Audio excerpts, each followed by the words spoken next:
Look, I don't care where you're at in life right now. You could be on your way to success or just even trying to figure it out day by day. We can all agree on one thing though. Life got expensive way faster than anybody prepared us for. I mean, I'm talking in just the last 3 years alone. The cost of living is running laps around wages in more than 80% of the country. And if you look in the cities where everyone's supposed to make it for opportunity, cities like Los Angeles, Atlanta, and Miami, the gap is just diabolical. Because you see, that one stat I mentioned puts Gen Z into three completely different directions alone. Most of us don't even realize which one we're on because it's not like it happened in some sort of big dramatic moment. Like one day we just woke up and then boom, we're on these three different directions. No, that's not how it works. It happened slowly. It happened through these rent hikes we're dealing with, the massive amount of job freezes, the fact that car insurance has doubled, or maybe the fact that groceries cost an arm and a leg nowadays, and this constant pressure to figure it out with tools we were never given to top it off. And the wild part is, most of us didn't actually choose the path we're on. Between wages barely moving, literally, real wages have grown less than 1% in a year, and housing going off on a cliff, a lot of people slipped into survival mode without ever actually sitting there and deciding that that's what their life was going to look like. But once you understand which of these three paths you landed on, everything's going to click. That's what this video is about. The three paths Gen Z is actually walking down right now, what each one leads to, and how to move forward towards the only path that gives you any chance at breathing room. So you do want to stick around for that. And now, I'm not saying this as someone who's figured out life early. I'm saying this as someone who got hit with the same stuff everyone else did. I've been on all three of these paths at different times, and every time I thought I was behind, it wasn't because I was doing something wrong. It was because I didn't understand what I'm going to explain in this video. And once I did, everything felt different. Not easier, but clearer. And that's what I want this video to do for you. Give you a clean view of where you actually are, so the solutions for your specific situation are a lot easier to navigate. We kind of have to start with the context of what's happening because nothing about Gen Z's reality makes sense until you zoom out and look at the world we're in right now. We're the generation that walks straight into the biggest jump of cost of living since the 1980s. We're also the generation watching housing prices hit record highs while the typical first-time buyer is now 40 years old. Think about that. Your parents bought homes in their 20s and we're out here hoping the Zillow app doesn't crash when we open it. But that's not even it. While all this is happening, major companies are posting billions of revenue, then turning around and cutting their staff for the sole purpose of making the stock chart look prettier. Like I mentioned in one of my previous videos right here,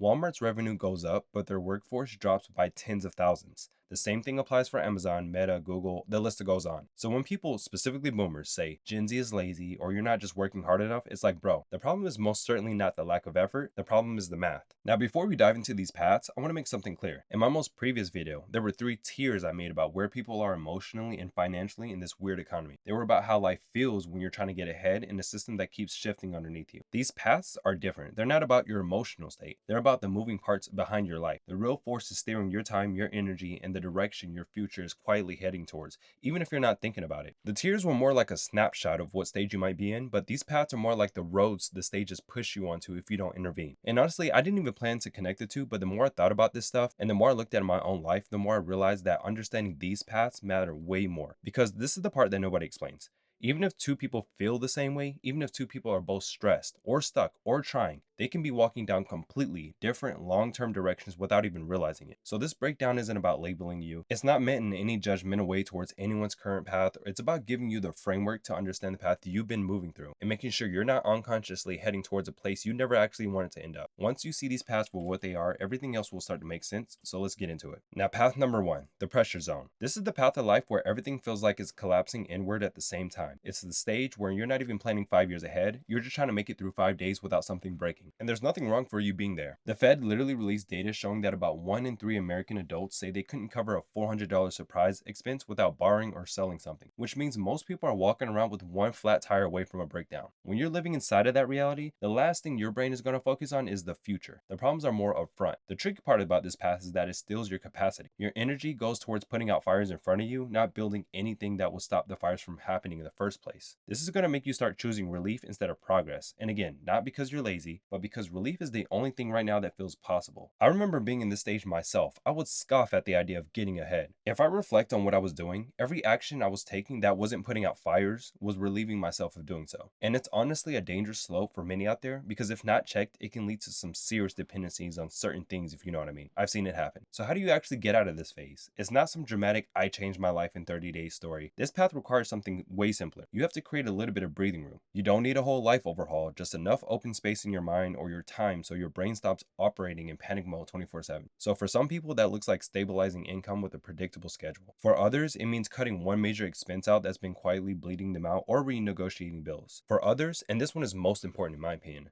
is finally asking for help. I'm aware of the fact that none of this is glamorous, but it's a way out of this path. Before you can build anything, you need that mental oxygen to even recognize options again. Once you reclaim that little bit of space, that moment where you're no longer one unexpected expense away from chaos, your brain literally shifts, and that small shift is the beginning of everything, even if it doesn't feel like it. Now, path number 2, what I call the loop. This right here is a path that everyone underestimates because it doesn't quite look like a problem. I mean, you're working, you're stable, enough at least, and you're probably trying things out, learning new things. From the outside, you probably look like someone who has it together, but that's not what it feels like on the inside. It feels more like you're stuck. And the reason this path can be so exhausting, though it might not look like it on the outside, is because it breaks the link between effort and progress. What I mean by this is that you could give, let's say, 40, 50, 60 hours of your week to things that technically matter, like a job, of course, and still, by the end of the month, nothing actually feels like it changed. There's a stat that captures this perfectly. The Bureau of Labor Statistics showed that real wage growth in 2024 to 2025 barely moved at all, while productivity kept rising. So people are working harder, producing more, contributing more, but their lives aren't getting lighter in return. That's the loop path I mentioned, because your output increases, but your life doesn't. Now, I've spent time in this phase too. It's this weird stage where you're doing everything right, but none of it compounds. Have you ever felt that way before? Because for me, that's the best way to frame it. If I'm doing what I think I'm supposed to, but there's not a single thing where I can sit there and identify as something that's compounded, then you know you're in this path. I mean, you can take on more tasks at work or start projects, but every time you try to push ahead, something resets you back to zero. That something probably will show in the form of burnout for you, maybe a lack of clarity, or just the feeling of being pulled in 5 different directions with no real progress in any of them. So what actually gets someone out of this loop path? Your way out of this path is the moment you realize that you should stop trying to work harder inside the same system. You got to understand that when you're in this specific path, a lack of productivity is not the problem. It's more so a direction problem. I want you to think about a hamster wheel and how the essence of that design is like that of a loop. Working harder or being more productive inside that wheel doesn't automatically mean you'll gain results that compound. You're just going to be spinning, burning yourself out, and end up right at the same place. The progress you're going to want to see only starts when you start to shift your effort towards things that have a tomorrow, things that leave behind pieces that you don't have to rebuild from scratch every time. That could be a habit that cuts your weekly decision fatigue into half. It could be a tiny project that repeats value, like a template, a page, a video, just something that you can use without you repeating the same explanation or output 20 times over. What this means for you in your specific situation or goals is going to differ from others. You have to find this for yourself, but only when you have that clarity in your life to be able to do so. So the moment you create one thing that repeats, even something small, your life stops resetting every week in this path. Now, path number 3, the compounding lane. The compounding lane is where life finally starts rewarding you for the right things, but don't get it twisted. It's not about being successful in the way social media talks about it though. It's about building a life that doesn't fall apart the moment you stop putting that upfront work in. This stage begins the second you create something that makes tomorrow easier than today. Again, the main difference between the previous path. And the wild part about it is that it almost always starts small. Whether it was one clean workflow, one document that answers 20 future questions automatically, or one asset that worked even when you're not present. When I first felt this stage myself, it didn't feel like some big breakthrough. It was small moments, those really tiny wins, like realizing a template I made saved me 1 hour every time I used it, or a system I set up that kept running without me while I focused on something else. Now, once you see this, you can't unsee it. It's going to click for you because now you're in a position where you're going to start thinking like a builder. You start asking better questions like, how do I make this easier next time, instead of how do I push harder right now? The solution in this path is simple. Keep building tiny things that stack. I'm not saying you got to make the most perfect systems or any complex automations or whatever. Not 5-year plans I'm talking about here. Just little small mechanisms that protect future you. And when you stock enough of them, your life develops structure. I'm telling you, you go from feeling behind to building ahead. This stage also frees up something you probably haven't felt in a long time, which is mental space. Because when parts of your life start running on its own, stress drops by itself. You're not relying off your own willpower to keep your life together anymore because that structure is doing most of the heavy lifting for you. And that, my friend, is when you'll see the compounding truly begin. It's slow at first, then it's not. It's not going to show immediate results like something linear would, like a job. The compounding lane is really just about building a life where your effort multiplies. Most people never experience that shift though, and it's not because they can't, but because too many people haven't even begun to think about it in this way when there's so many immediate problems to deal with. Here's the part people always get twisted, so I'm going to slow it down for a second. We're not trying to live in the woods or pretend like we can live outside everything that makes this modern world run.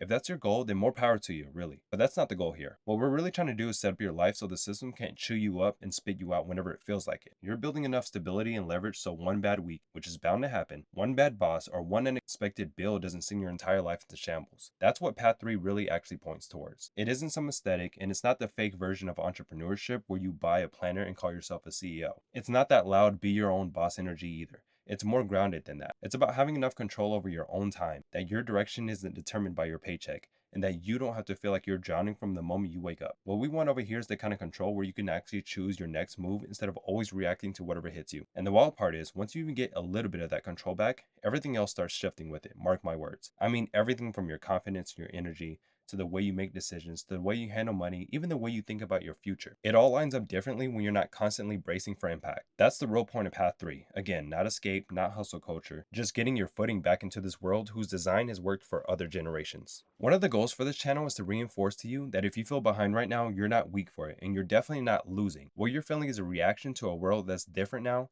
and changed way faster than the advice we were handed. You follow that conventional advice and end up in a loop, so of course it feels confusing. Remember, the answer isn't to just grind harder or blame yourself. Understand the path you're on right now, and if it's not optimal for your end goal, then adjust it according to the one that actually fits the world we're living in, not the world people keep pretending still exists. Once you understand these 3 general paths that I laid out that people tend to go down, and you can see which one you're on, something clicks. And that's the moment things start to shift. It won't be instant, but it will be noticeable, and that's okay because we're not looking for anything instant over here. Now, before you head out, take a second to drop this down in the comments. Which path are you headed down right now? Or even if you're in one of these paths, if you feel there's another path you're on, not like the ones I described, let me know down in the comments so that I, along with others, can have even more perspective to go off of. Be honest with it too. I really want to see where people actually are, not the polished version. It says a lot about what our generation is navigating. And if you want to follow the whole thing as it unfolds, the systems I'm testing, the mistakes, the fixes, the parts that work, the parts that don't, hit subscribe. Not for that algorithm, but because I'm building this in real time, week by week, and I want you here early while we figure this all out together. Thanks for sticking with me through this whole video, seriously, and thanks for all the support recently. We're going to keep going, and I'll see you in the next one.